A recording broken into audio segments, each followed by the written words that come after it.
afternoon. I wanted to start by first of all thanking the Instruments of Peace for bringing this to all of us. I was very, very moved. I was asked actually to be the keynote speaker also in London for this same Peace Day, and I chose Ireland. One, because of all the love that's here and the need for healing, and also because from my background ancestry as well. I'm very moved because I realize most of us, we're working in all of our different jobs and we're choosing to take an entire day out to really imbibe as much as we can about peace and be an instrument for peace in our world. And so I feel very privileged, and I know that all day long you've been receiving teachings and speeches and all having to do with how we can be instruments of peace in the world. And I never dreamt that my own process of healing would end up being something that would be used by governments and ministries and by people from all walks of life to bring themselves home to peace. And in my own life, my own direct experience is that all of us have peace within us, and I have no belief that if the world is going to heal and that we're going to find peace, that it's going to happen with our politicians.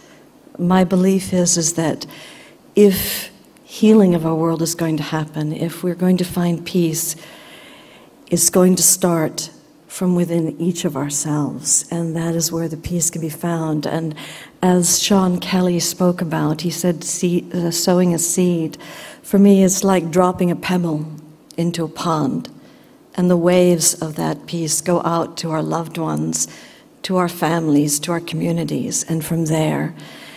And for those of you who may know my story or may not know it, for myself, I found that forgiveness was a key and most paramount road to finding peace in my life. And when I was 39 years old, I was diagnosed with a basketball-sized tumor, and I decided to go a much more complementary route, not the medical route. And I was really catapulted onto a radical healing journey.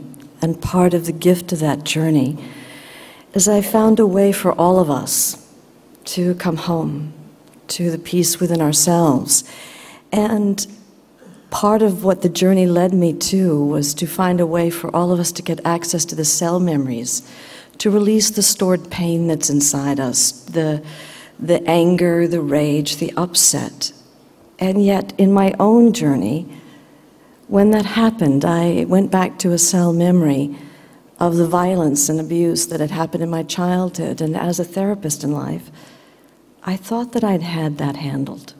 My thinking mind thought that I'd come to this place of acceptance of what had happened in my life. And yet that was what I uncovered when I underwent my own healing journey. And after I went through a process of releasing all that trauma, there came a point where I felt invited by my own heart, by my own soul, to forgive.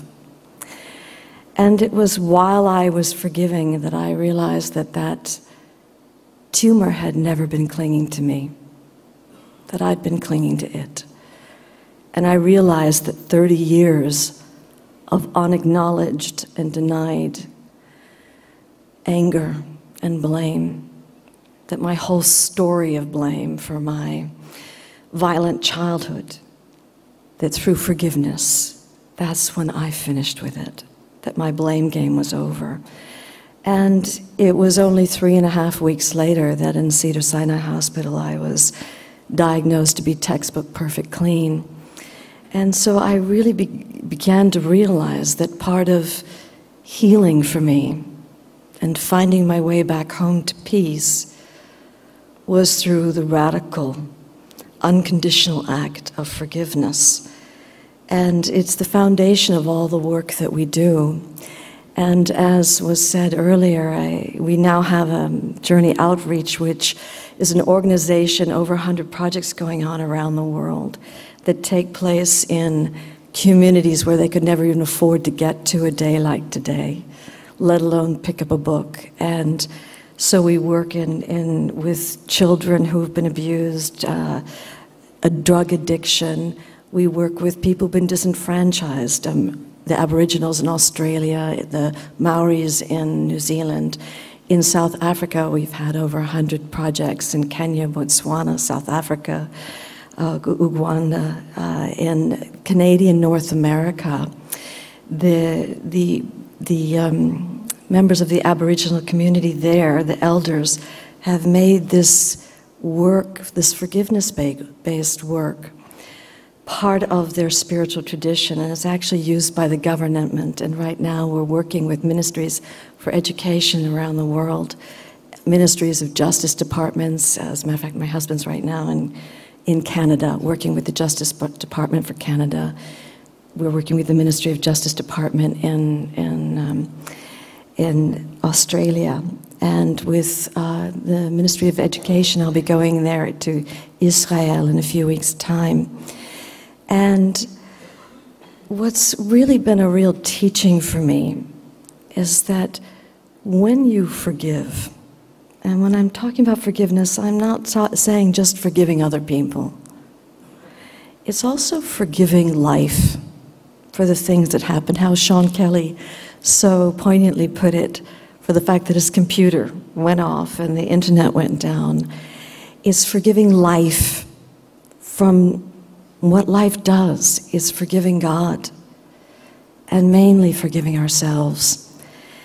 And there's something that happens inside ourselves when we decide to forgive ourselves and to forgive one another. I once read in an enlightened master's book, after I healed from that tumor, that the root cause of all illness was lack of forgiveness. And I would also add to that the catalyst for all true healing begins with forgiveness. That is when we let go of that old consciousness.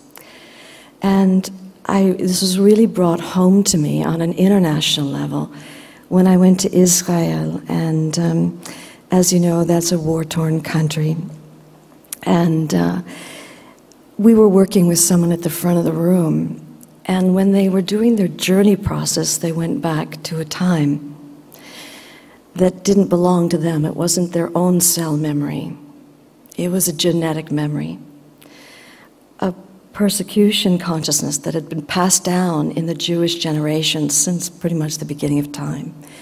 And the cell memory that this woman uncovered was that of her parents who had been in the camps during the Holocaust. Now, in the journey process, you're always invited to release the stored pain, even if it's a genetic memory that's been passed on to you. And then there comes a point in the process where you're invited to forgive.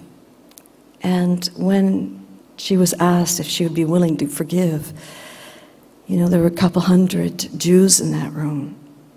And she had Hitler there in her process.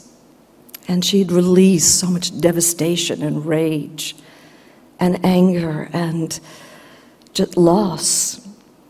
And we wondered, would she be able to forgive? And there was like this collectively held breath. And she said, you know, though I can never, ever forgive the actions that happened during any war, they're not forgivable. She said, I can forgive the soul of that man. And she opened her heart, and with all her heart, she forgave.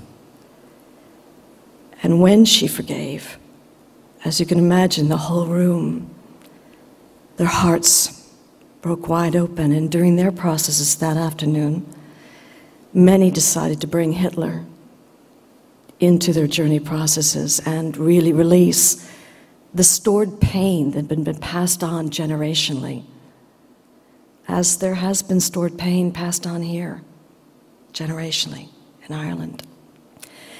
And they also forgave.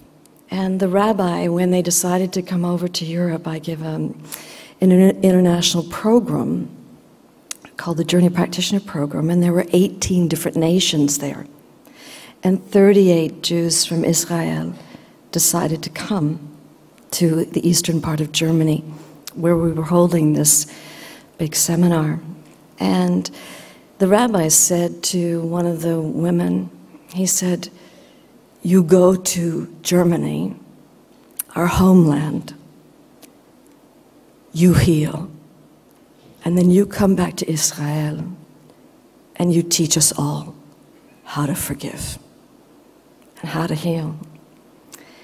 They came, and there were 280 people in the room that night. And I don't know if you know what I mean by it when I say the room felt charged. Do you know what I mean by that? I mean, you could really feel it. There were 87 German speakers on this side of the room.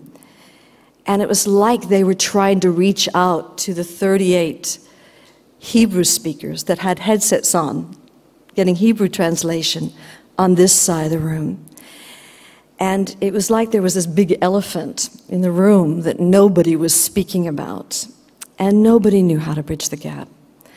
Finally, on the second night of this retreat, I said, "You know what? We need to talk here."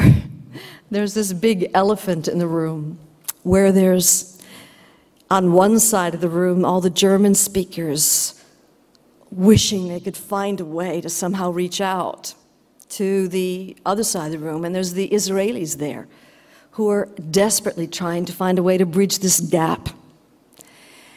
And I said, "You know what? World War II is not the only war that has ever happened.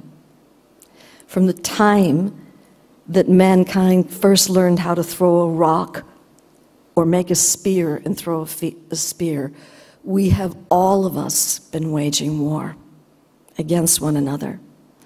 And no country is exempt. We all of us have done that. No religion is exempt. Every single religion has waged war against every other religion."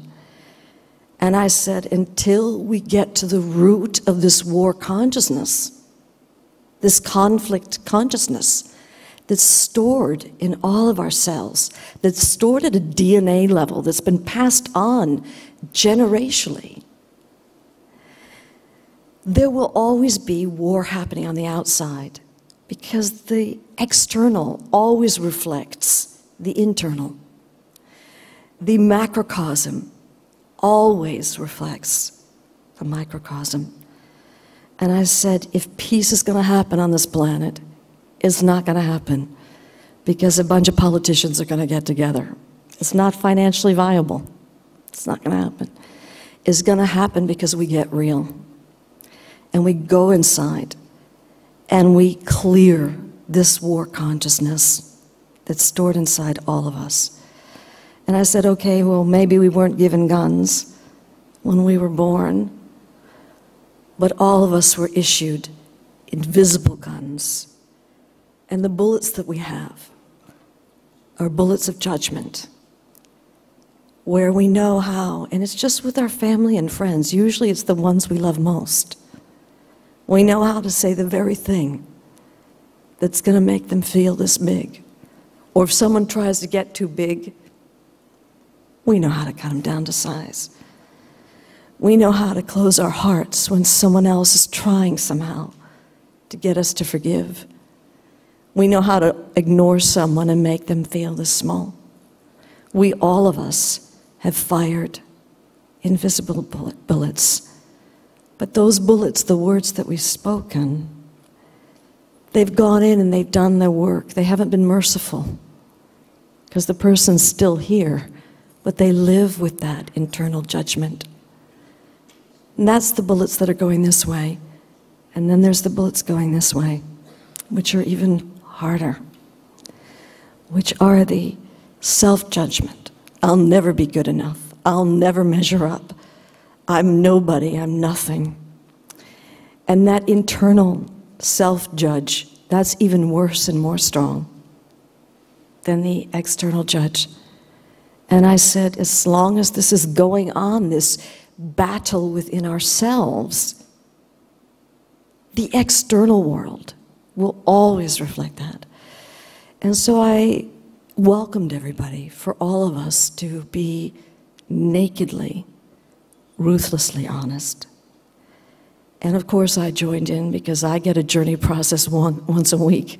I sure as heck am sure there's more than one issue stored in here, and I feel it's a privilege to do anything I can to clear out. I'll be doing this work to the day I die. I never want to believe that I've got it all handled. I'll always be a student of life.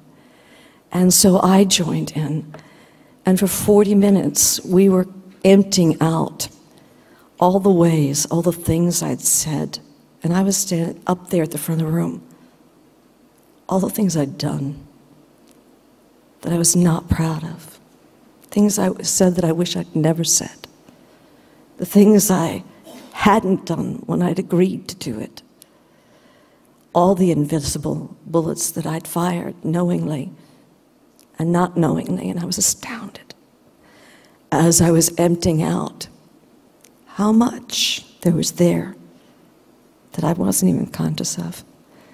Obviously, I was in floods of tears.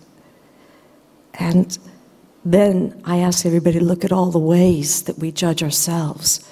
And man, it's like I had a voice inside of my head that wouldn't show up, that was there to tell me any time I was trying to get too tall or get bigger than I'm supposed to be, or that I was just not smart enough, just didn't have the intelligence.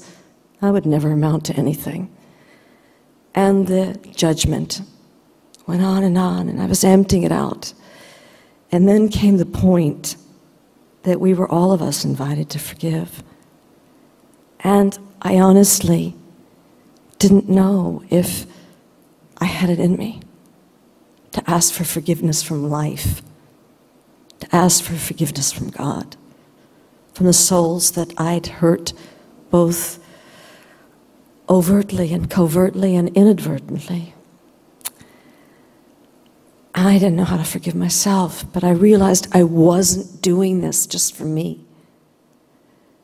That unless I was willing to take the lampshade off my own light, I wasn't giving permission to the world to do the same. And that the forgiveness wasn't happening in isolation. It was happening because I knew that if I could find a way to forgive myself, that would give others permission to do the same. And so I opened my heart, and it hurt, and it felt right. And I asked for forgiveness. I asked to be forgiven. I forgave. And I invited everyone to do the same.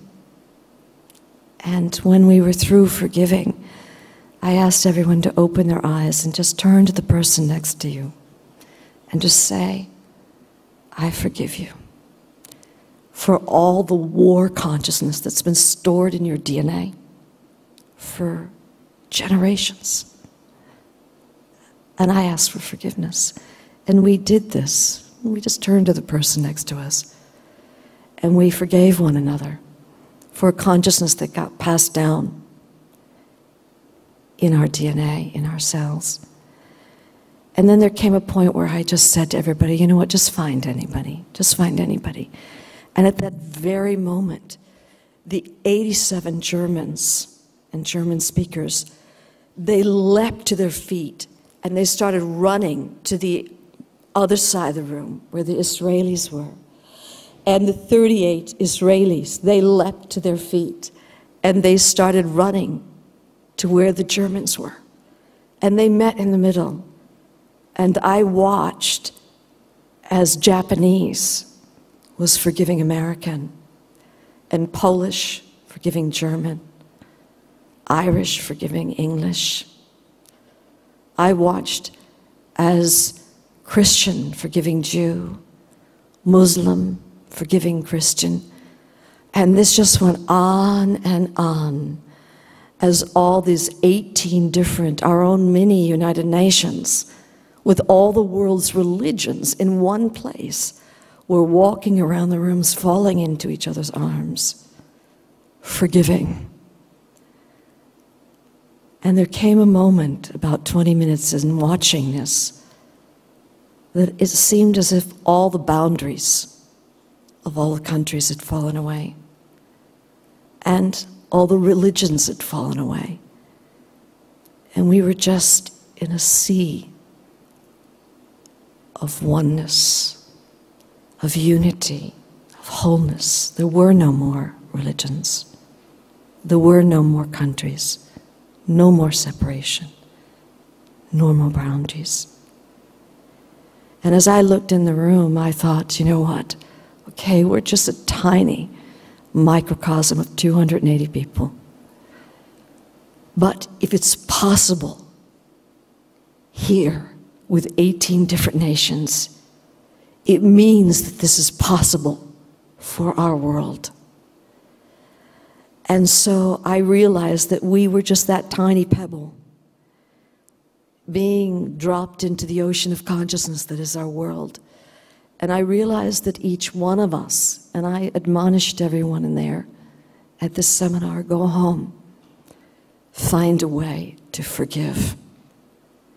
Forgiveness is your road to healing with your family, with your loved ones, with your friends, with your country, and with the world. And this is what my prayer is for all of us here. That whatever pride we may have, or righteousness or justification in whatever we feel we're justified in having done or said or believed, I have a deep prayer that everyone comes home to the peace inside them. And the forgiveness can be one of those routes home. And so my prayer and my belief is that there is a global imperative that we, all of us, be part of the change that our world needs right now. As a matter of fact, I actually believe you're here because you felt this calling to make a difference. And one of the ways that you can make a difference and bring peace to this world is through the radical act of forgiveness of yourself, of life, of one another, of God, of just the way things are. That will be our route, I believe, to healing. And Gandhi, probably one of the greatest peace activists of our known last 100 years, he said a quote that is often quoted, but I feel like it's very appropriate for this particular day. He said, "Be the change you wish for our world."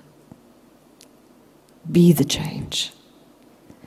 That was one man who, through a radical act of being, a teaching of nonviolence, liberated a country. And in each of us, we have this ability to liberate our lives. And my belief is, and it seems to be in all the world's traditions that I got a chance to be a part of, forgiveness has some sort of magic. It's what catalyzed the healing in my own body. It's what catalyzes physical healing, emotional healing, spiritual healing, and will bring you home to real peace in your lives. And so I pray that following this beautiful, very diverse day that has been a celebration of peace, that you might go home and contemplate. As David said, you go home and you kind of draw out bits and pieces, try to apply that in your life. And I pray that if you take nothing else, that you take this, that there was one woman who she had brain tumors, and she healed using the journey work. And she was in her 70s. She still had a metal plate in her head, and she'd had those operated that were operable, and then those not operable, they were left there. There was nothing they could do for her.